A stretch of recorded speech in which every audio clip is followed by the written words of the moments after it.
What's going on, everybody? Another great guest today. Ben Spiering, Wisconsin Sports Heroics, joining the show. We're going to chop it up on the basketball side. And really, how much of this roster do we even really like going into next year? And how much still needs to happen for this to be a competitive basketball team? All that and more in today's Locked On Badgers.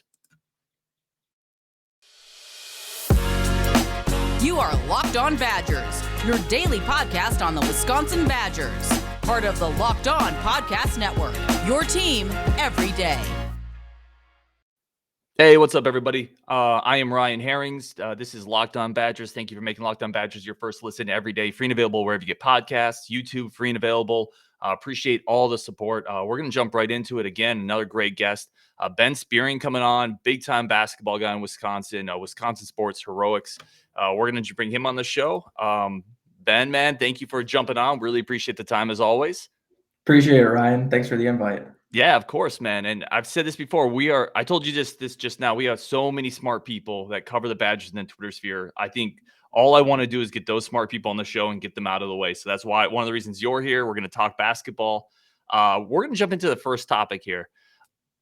We lost a lot off this team, with Davison leaving. How many players on this year's basketball roster do you feel great about for next year? How many surefire things do we have? I mean, that it's tough. So you obviously have Tyler Wahl, Stephen Crowl, Chucky Hepburn. Those are probably your three locks right now, in your starting five. And then at this point, it's kind of up in the air. Obviously they have, quite a few scholarship spots to fill, with potential in the transfer portal. But obviously you want to see those guys that are on your bench that can step in. I like the games that, what Jacoby Neath, Carter Gilmore, Jordan Davis, what those guys can bring. It's just, can they take that next step and step up? So again, there's still a lot of questions about that roster. But if you're Greg Gard, you still have to stay hopeful. You have to hope that, you brought these guys in for a reason.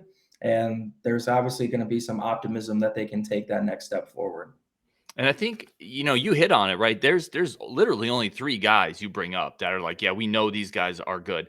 And let me ask you this, because even of those three, so I'm all with you on Hepburn and Wahl. I mean, I love Hepburn's game. I think Wahl is an incredibly good player, even though he has some limitations with shooting. Even Crowl, to me, he's not a question mark in terms of, is he a Big Ten player, right? I think that we know he's a Big Ten player. Can he be a really good Big Ten player consistently? Well, I think obviously with how, big men have been in the Big Ten. I mean, look at some of these guys that have been been part of the Big Ten. Kofi Coburn, you have Hunter Dickinson, Trace Jackson Davis. Those Zach are guys Edey, that, Zach Edey. Yep. I mean, we're talking about some dudes that can just be absolute bullies in down on the block and get their points. But the one thing that I really like about Crowl is the guy can stretch the floor. He can give you an outside shot. Obviously, his percentage wasn't as high as you probably would hope for. But if you got a big man that can get you closer to, shooting a 3-point percentage closer to like 34, 35%, that's going to be a big mark to kind of help this team move forward. I think the other thing that he does is he brings a really good presence on the defensive end. He still had to kind of mold into that body a little bit, get stronger, take the off season to, really fill out a little bit more. So I think this is a year where we can finally say, like, Stephen Crowl could be a legitimate Big Ten, center moving forward. But obviously, right now with where the roster is, you probably would want to have another Chris Vogt kind of come on to kind of fill some extra minutes with there too. Yeah, amen to that. And I actually agree with you on the Crowl take. I think Crowl's going to make a big jump next year. I really believe that he's skilled enough. He just needs, like you said, he needs 15 pounds. And frankly, he needs some of those dudes to graduate and get out of the Big Ten. And they are, right? I mean, definitely Kofi's gone, thank goodness. So I agree with you there. We don't know about Dickinson yet, but we don't even know about Trace Jackson Davis yet. That's true. At least Coburn's gone. I feel like he was the biggest foil anyway. That regular season game he had against us was just nauseating. So getting him out of there, man, that's a big deal, and I think Crowell's going to take a jump up. Of the other players on the roster, the young guys, let's specifically focus on maybe not Neath as much, but Jordan Davis. Let's focus on Ilver. Let's focus on those younger players, even a Carter Gilmore that is a little younger. Isaac Lindsay. Which of those dudes do you think is the most likely to take a big step next year? Ooh, it's kind of tough for me right now to kind of pick one. And if I had to really pick one right now, I'm probably going with Jordan Davis. Just on the number of minutes that we've seen, what he can kind of be on the defensive standpoint as well. I thought for the most part he can kind of fill in a role and provide good minutes. It's coming down to that shooting consistency. And in games, there was times where Jordan Davis knocked down a few shots, and you could see the optimism and what could be for him as a player. Obviously, ceiling wise for him though, I don't know how much more we could really see. I want to be hopeful that Wisconsin can kind of turn the tide and get these guys to making some more shots from outside and fill that void that is going to leave with Brad Davison and Johnny Davis no longer going to be a part of the team. So it's going to be hopefully another Davis stepping up and filling in the shoes. So he's a guy to me that feels like a prototypical, and I am definitely not trying to sell him short on this because the book isn't written on him for sure, but he feels like a prototypical role player like that. Yeah. And I think you mentioned it with the ceiling, like a guy that, can kind of develop into hit a couple big buckets, switch on defense, add some toughness. Are there any guys on this team? And I'm going to even add Wahl and Hepburn into this. Are there any guys on this team that can be the best player on a Final Four roster or an Elite Eight roster? Are there any stars on this team? I guess it depends on programs. I think there's certain programs, like if you said there was a Elite Eight team, I could say maybe a guy like Chucky Hepburn is probably the most likely answer there, just with how athletic he is, what he could be. And it's a guy that's still unlocking offense in his game. And I think this next year is a season where we're going to probably see some more Chucky Hepburn kind of taking over some more games and kind of being that guy. So if I had to pick one, it's probably him.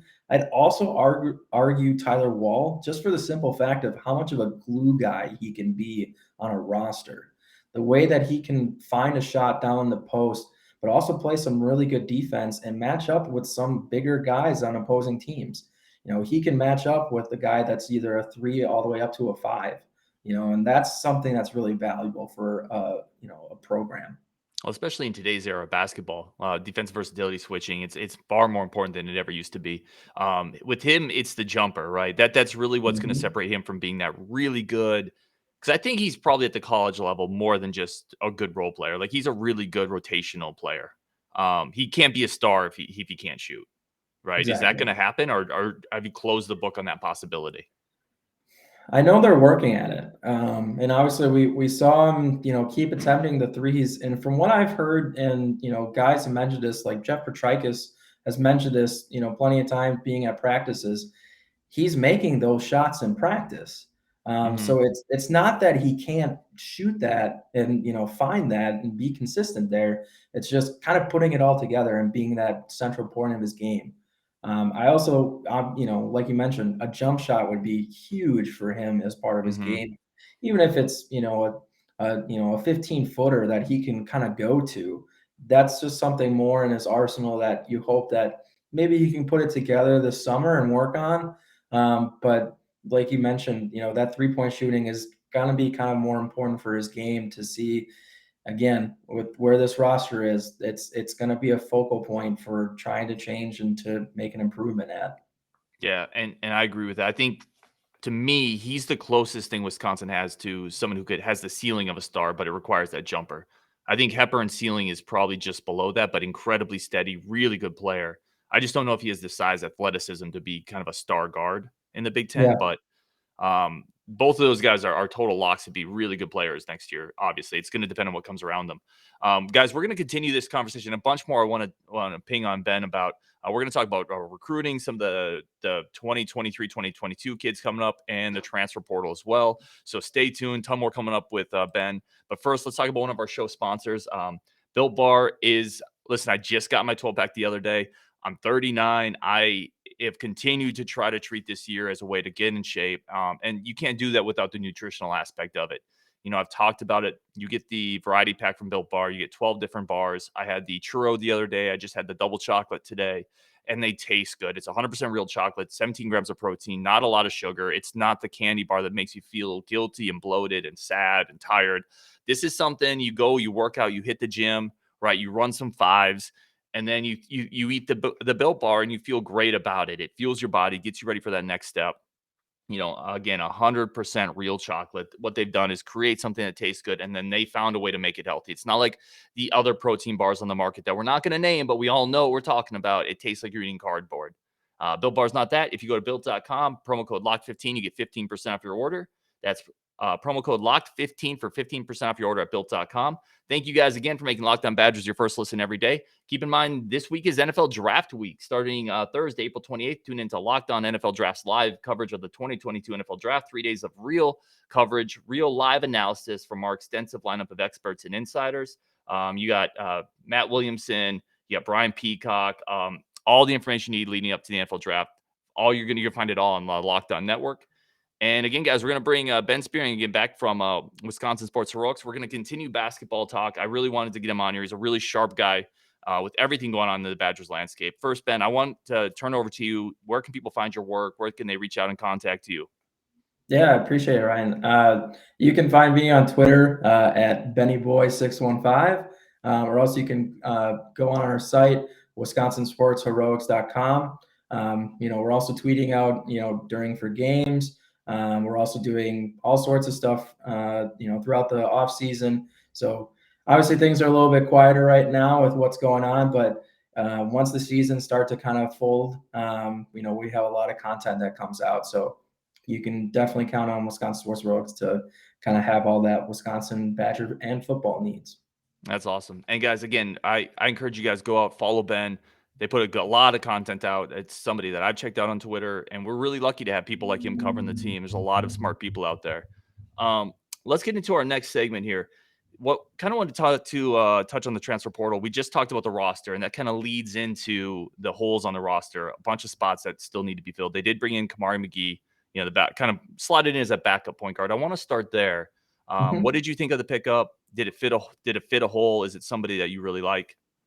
Yeah, like you said, he's coming in and kind of filling in that backup point guard role. Obviously, a really talented, freshman that was playing at UW Green Bay, Racine native like myself, so I got a soft spot for that. But the kid is talented. I don't know if the ceiling is really, going to maximize what everyone is looking for. And from what it sounds like, that's okay with him. I think he wants to fill a role of just being a part of a team and, put together good minutes and everything. He can create his own shot. I think obviously the biggest question is, with kind of being a smaller point guard, how well is he going to translate to Big Ten play?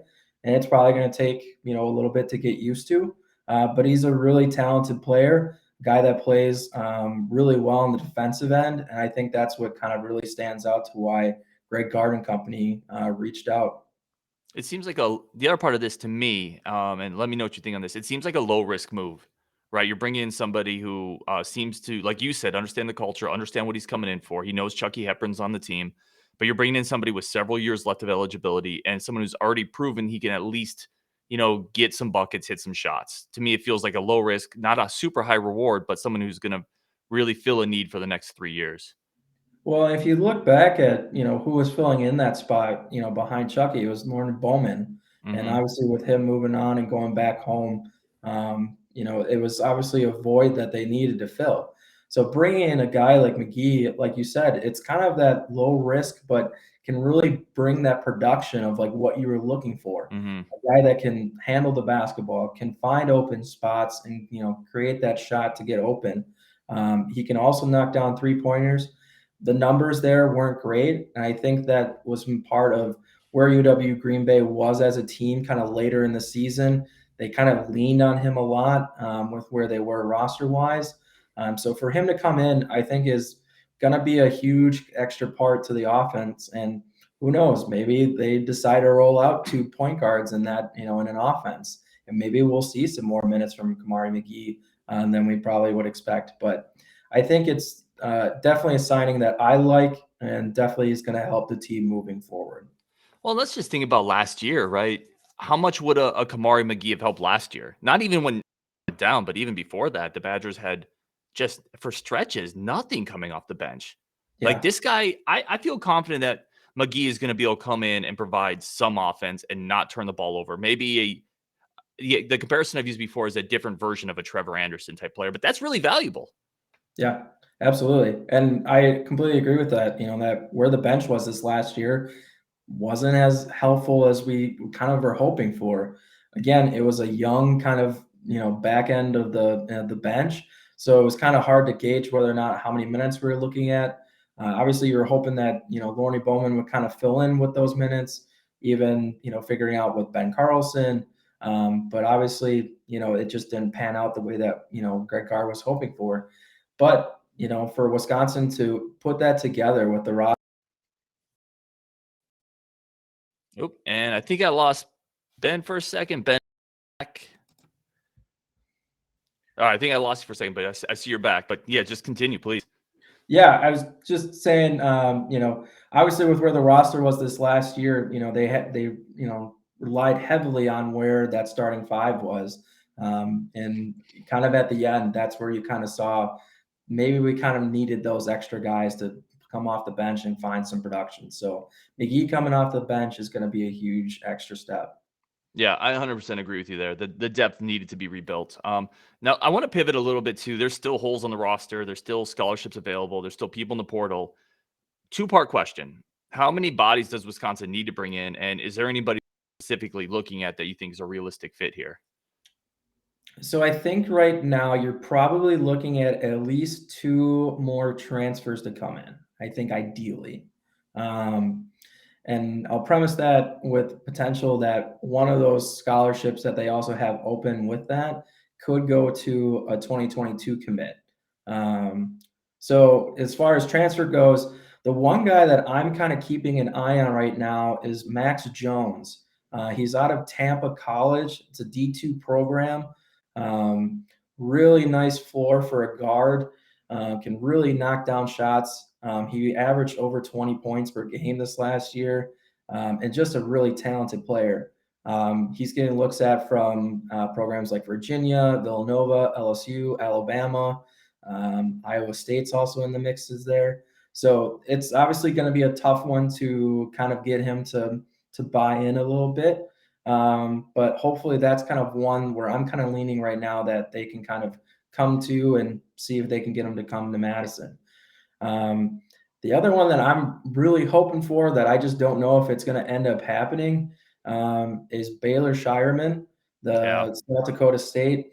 I know Wisconsin has reached out, but so has about 30 other programs, and we're talking the likes of Gonzaga, Kentucky, and it's a lot of wishful thinking. But what a player that you could bring in that could just stretch the floor and just be that wing that you kind of have been missing on this roster. And to come in, and have a potential to be that same guy that he was with South Dakota State, it'd be a huge addition. But with where transfers are right now, it's hard to gauge. It's hard to figure out where guys are going. A lot of the guys that Wisconsin had eyes on, Grant Bezil, Bennett Vanderplas, those guys have either committed or have shown that they're looking elsewhere. So they're kind of in this tough spot right now of figuring out what their next kind of guys that they're going to target. It does look like when you start talking about guys potentially coming in, you're looking at we need somebody in the backcourt. You're looking at a backcourt guy, a wing. And we talked earlier, I don't know if there's a backup 5 on the roster either.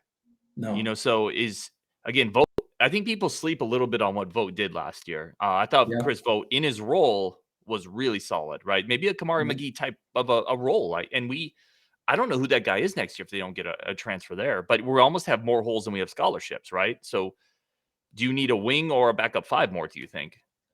I think ideally you would probably want the wing just for the simple fact that there is a void on offense there that has to get filled. And you're looking for a guy that can come in and be an immediate impact from 3-point shooting. And that's probably the hardest part is getting a guy like that to come in. There was one backup center that Wisconsin expressed interest to, Callum McRae. He was a UC Riverside transfer, ended up committing to Sacramento State. And they I think the idea was that they wanted to bring him in as that backup. But, it makes it sound like he's probably going to a program that probably is going to offer him some more minutes. Probably, it's still on the West Coast. So obviously that seemed to also kind of play in a factor as well. Right. Guys, we're going to continue this conversation. We got another segment coming up with Ben. We're going to get into some the high school recruiting, the 2023 commit John Blackwell, and I'm also going to have him touch on Connor Essegian, the 22 kid. So stick around for that. I'm curious to see who he thinks will have the bigger impact and who he thinks has the better ceiling. So that's coming up with Ben. Definitely stick around. Today's show is also brought to you by Rock Auto.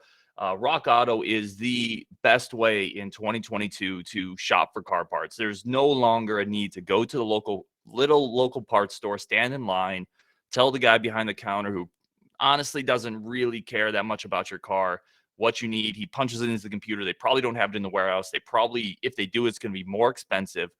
With Rock Auto, you're going to save 30%, 50%, even 100% on the same parts. You're going to get exactly what you need. You're going to avoid the aggravation. They ship it to you. I've done this on my Jeep Compass that is perpetually broken.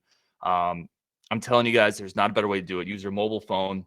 Go to Rock Auto. It's a family-friendly business. They've been doing it for 20 years, and the website is incredibly user-friendly. Drop-down menus. You navigate exactly to what you need, exactly every time at exactly the lowest prices.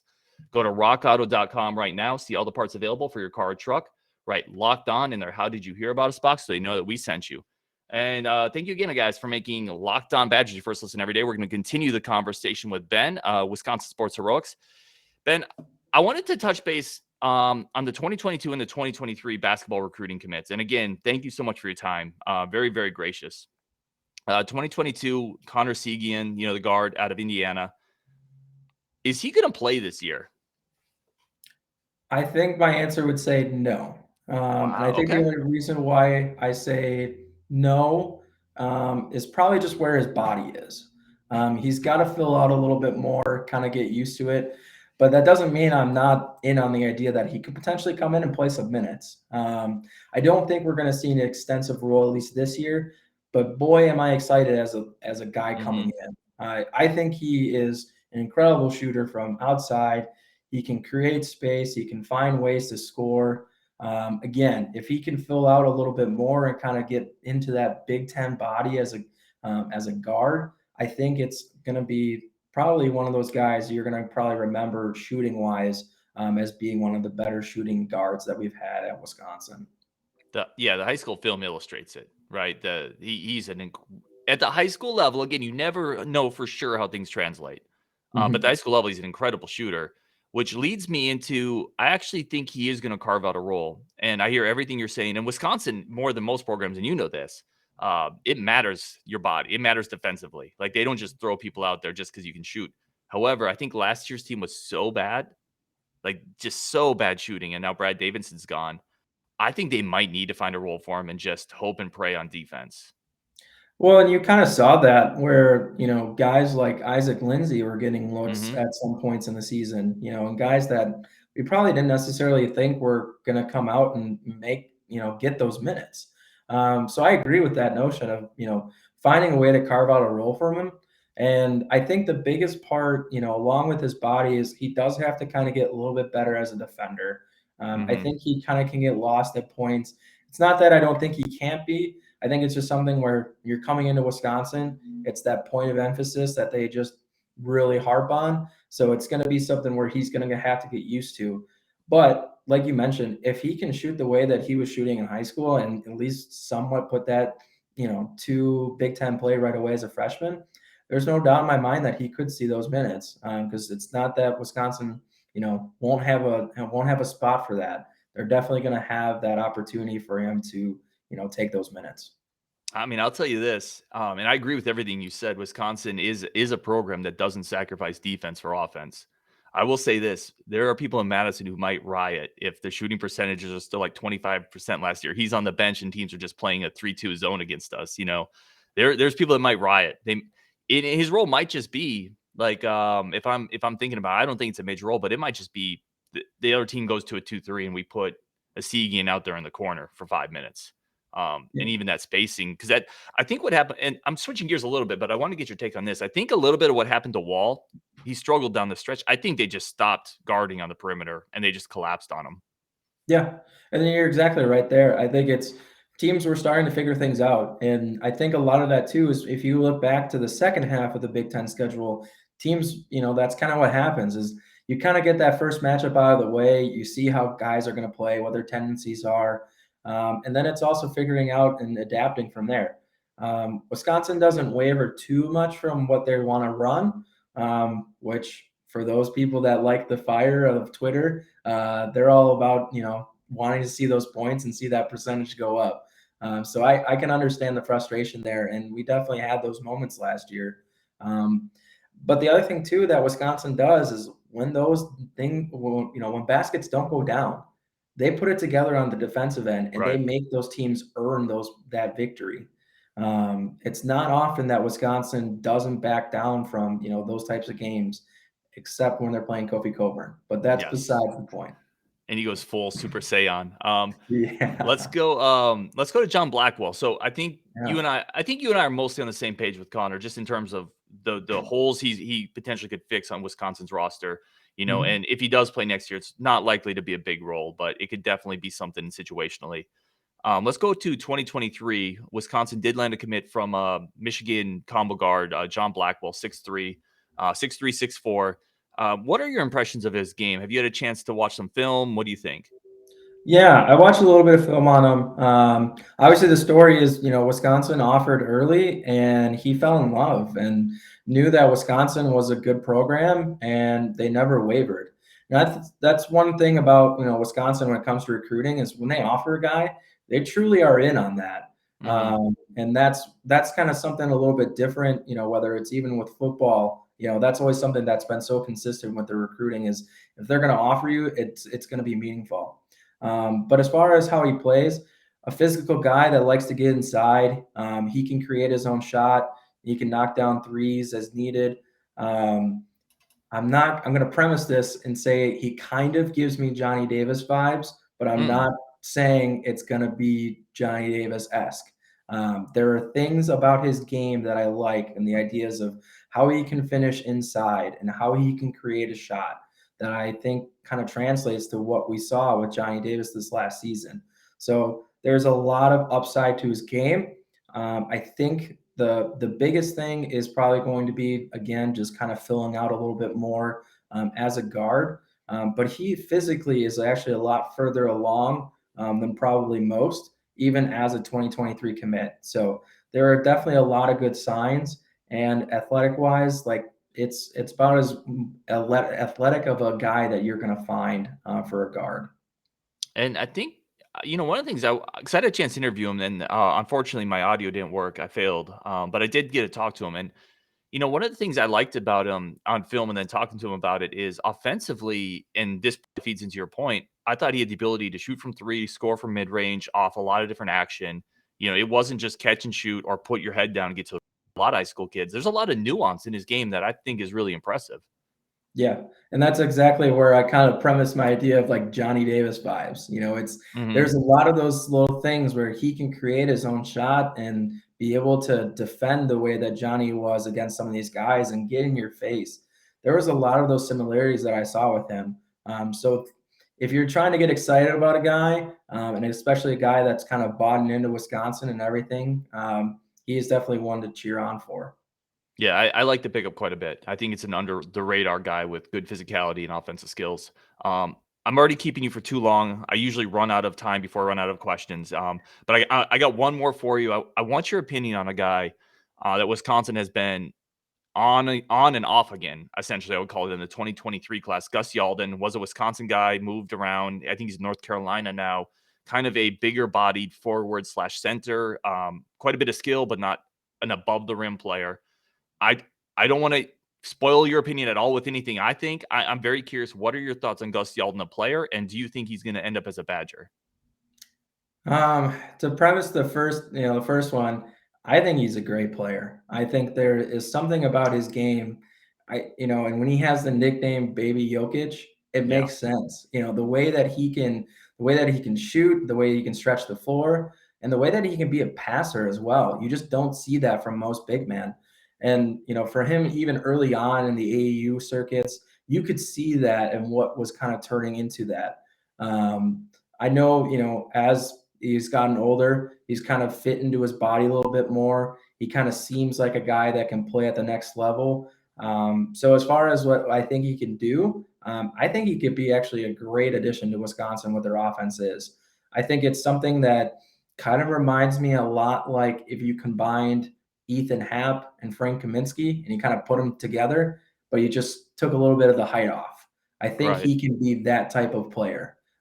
Again, he's got all the intangibles to be an incredible kind of stretch five. And I think it'd be interesting to see if Wisconsin can keep him in. As far as will they, it's going to be tough. That's the part where I think Wisconsin is maybe losing out on. I'm excited if he would commit.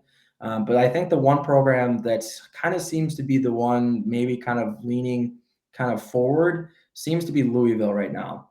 Obviously, they had a coach switch. So I don't know where all that is right now with how he feels about the program. He's spoken highly about what they do as an offense, and also, what Chris Mack brought as a coach there. So it's kind of interesting to see where he'll end up falling. I hope it ends up being in Wisconsin, but I'm just gonna, hopefully things will pan out the way that it does. And I 100% have never agreed with anybody on anything in my life. I am so locked in with you on him. I think he's a stud. A lot of people Yeah, are worried, like the body type, and I think he reminds me of Caleb Swanigan from Purdue. Like he reminds yeah. me of I think he's that type of dude too. It's kind of a weird sweet spot where I don't know if he's quite athletic and springy enough to jump to the NBA. And you could Hmm. end up getting this guy who could just dominate in the post, be a point forward, shoot the three, initiate offense, rebound the basketball. You could have him for multiple years. I think it'd be an absolute home run. So yeah, I agree with you 100% on Gus. Yeah, he is, to me, he is one of the most interesting prospects that they've been on since the very beginning. And this was even back when he was a freshman, still up in Appleton before he ended up going down. And now I believe now he's down in North Carolina. Hmm. But the one thing that I would say is he's playing in the AU circuit, down there. And you're talking about some of the top programs. He was also playing at IMG Academy the year prior.